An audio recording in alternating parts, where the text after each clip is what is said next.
Hello everyone, welcome back to my channel. ఈరోజు అయితే పోహా ఉప్మా చేస్తున్నాను మా బాబుకి.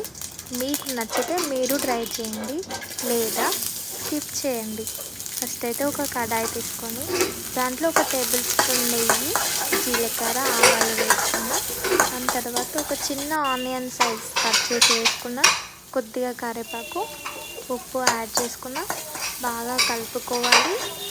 తర్వాత సాల్ట్ వేసుకున్నానండి, కొద్దిగా దానికి తగినంత సాల్ట్ వేసుకొని కలుపుకొని, ఉల్లిగడ్డలు బాగా కొంచెం బ్రౌన్ కలర్ అయ్యాక దాంట్లో ఒక టమాటో వేసుకున్నాను కట్ చేసి. టమాటో బాగా మెత్తగా ఉడకాలి. మెత్తగా ఉడికిన తర్వాత అలా మెత్తగా కలుపుకోవాలి. కొద్దిసేపు మూత పెట్టి ఉడకనివ్వాలి. ఉడికాక అందులో మీరు ముందుగానే నానబెట్టుకోవాలండి. ఒక చిన్న కప్ ఆఫ్ పోహా ఫస్ట్గానే తీసుకొని 10 minutes బిఫోర్ నానబెట్టుకోవాలి. ఇందులో ఉడకడానికి నేను గట్టి అటుకులు తీసుకున్నాను. మీరు మెత్తటి సాఫ్ట్ తీసుకుంటే అప్పటికప్పుడు వాష్ చేసుకొని వేసుకోవచ్చు. నేను గట్టి తీసుకున్నాను కాబట్టి పక్కన నానబెట్టుకొని ఉంచుకున్నాను. ఇలా టమాటా బాగా మగ్గాలి.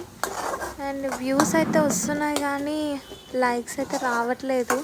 అర్థమైంది మీకు నచ్చట్లేదు వీడియోస్ అని. సరే, ఏం చేస్తాం, వీడియో అయితే పెడుతున్నాను. ఇలా కొద్దిసేపు టమాటా మగ్గాక మనం ముందుగా నానబెట్టుకున్న ఉప్మాని కడుక్కున్నాను, వాటర్ వంపేస్తాను.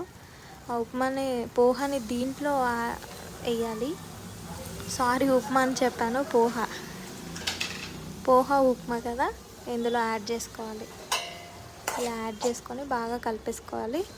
నేను దీంట్లో కొంచెం పెప్పర్ పొడి, జీలకర్ర పొడి కూడా వేసుకున్నాను. పిల్లలకి డైజెస్ట్కి మంచిదండి ఈ వింటర్ సీజన్. పెప్పర్ అయితే ప్రతి దాంట్లో యాడ్ చేస్తాను, పెప్పర్ పౌడరు. కొద్దిసేపు అయ్యాక ఇలా అవుతుంది. ఇంకొక 1 minute 2 minutes ఉడకనిచ్చి దించేసుకొని వేడివేడిగా సర్వ్ చేసుకుంటే యమ్మీ యమ్మీ పోహా ఉప్మా రెడీ. మీ పిల్లలకి వీలైతే ట్రై చేయండి, లేదా స్కిప్ చేసేయండి. నేను డైలీ ఇంట్లో వండుకునే వంటలే చేస్తున్నానండి. టైం కుదిరినప్పుడు ఇలా పెడుతున్నాను అంతే. మా బాబుకి వేసాను, సైడ్కి కొంచెం పెరిగేసాను వేడివేడిగా. వాడికి పెరుగంటే ఇష్టం. ఫస్ట్ పెరుగు ట్రై చేస్తున్నాడు. నేను కొంచెం తినిపించాను ఉప్మా.